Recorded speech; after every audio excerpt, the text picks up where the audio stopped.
Greetings, ladies and gentlemen, and welcome to this latest narration of the web novel Humans Don't Make Good Familiars, taken from Reddit with the author's approval. If you are new to the series, there is a playlist listed in the description. And as always, I hope that you enjoy. Part 33. "I'm gonna kill you!" I bellowed. The navy blue magic that had been emanating from me began to swirl violently like a tornado. It was so strong that the nymphs had to land and huddle on the ground behind the drake. The drake itself seemed unaffected by the tempest and prepared to spray its fire at Suma and me. I summoned Igus and raised it to defend us, but it had been punctured so many times that fire would still make it through, even if only a little. I threw it on my back and held Suma close to my chest and added a layer to protect her. I didn't mind getting burned so long as she was safe. The drake launched its attack, and I prepared for the burning pain to hit me. And it did. Kind of. It burned, but not from the heat. It was absolutely freezing. I turned to look back at the drake and saw it clawing at its own mouth, which was now frozen over. "Inversion," I said to myself. Seeing my opportunity, I put Suma down and covered her with Igus, then summoned Mori and slashed at the drake's neck again. This time, the wound was deep, and based on how much blood there was, I hit something important. But it didn't go down right away. It took a slash at me with its claws, and without Igus, it left a deep wound, but not fatal. It was moving slower, probably because it was cold and that it was cold-blooded.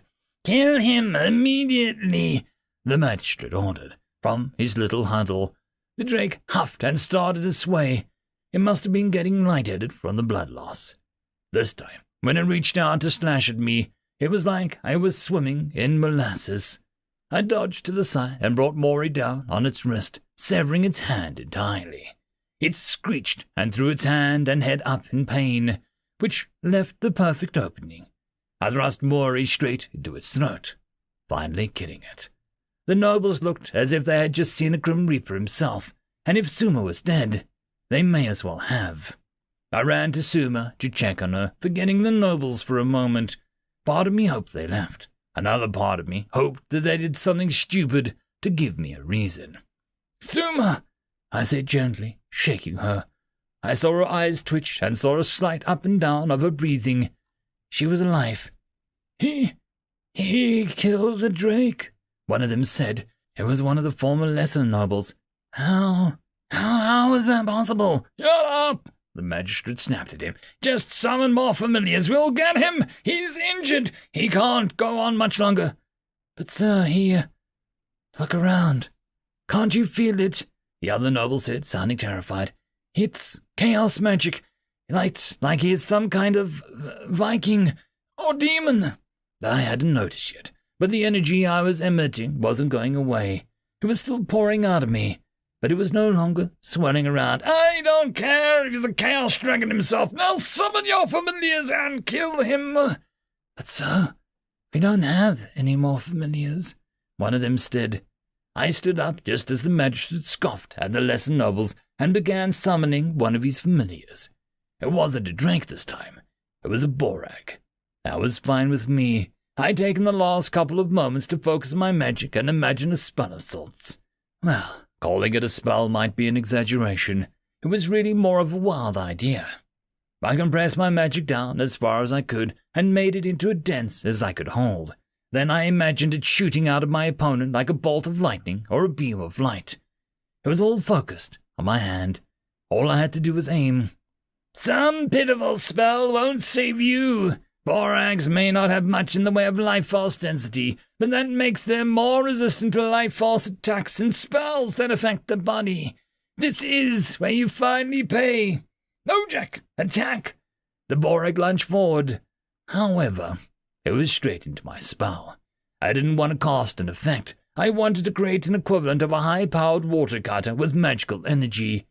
I let loose the built-up mana all at once, and it tore through the borag's entire body in an instant, as well as several boulders and trees behind it. From the front of its skull to the back of its hindquarters, it was a clean 3-inch hole through the length of its body. It crumpled to the floor with a disgusting squished thump. The magistrate stepped back in horror. "No, that's not... No!" The magistrate let his words trail off for a moment, but then erupted into a sickening laugh. "Well, if you want something done right..." He raised his wingtip to the sky. An enormous ball of fire formed as the other two cowered behind him, both of their eyes transfixed on me. I looked around. The inversion magic was filling the area. That fireball wasn't going to work. I didn't even have to try and stop him. I let him build it up as much as he wanted. He hurt Suma, so I want him to feel like I do at that exact moment. I want him to feel the frustration and rage I was feeling, knowing that no matter how I tried, it wasn't going to work on me. "Go ahead," I dared him. "I won't even try and stop you. But know one thing. When your fireball fails, my sword won't." He seemed shocked for a moment, then screamed as he brought the ball of fire down around me. I have to admit, it was the coldest thing I ever felt in my entire life, and the most mind-boggling experience.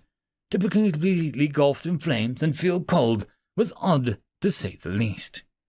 Once the flames cleared up a bit, I watched as the magistrate's pride and sadistic glee vanished and was replaced by absolute horror at the sight of me standing completely unharmed. "Run," I said simply. The two lesser nobles listened and immediately flew away. The magistrate, however, stayed. I don't think it was bravery, though. I think he just lost hope and resigned himself to die. He fell face down on the floor and began to sing. I ignored him and walked over to check on Suma again. She was just beginning to regain consciousness. Did we live?" she asked. End of chapter. This is a special thank you to the one, the only, the legendary Eric Hino, who has become the only Tier 6 patron. I just want to thank the T5 patrons and channel members: Bob the Dragon, Cam Maxwell, Casper Arnholtz, Estrella the Dreamer, Tryagain95, Pudic Yol, Meridian117, Alithia, Jordan Bucksborn, Angry Marine, Albarden Gusta, and Barkey. Thank you very much. And that, my friends, concludes this video. I hope that you enjoyed. There are links down below, both to support this channel and for the author of this fiction. Anyways, I hope you all have a fantastic one, and I'll see you next time. Cheers.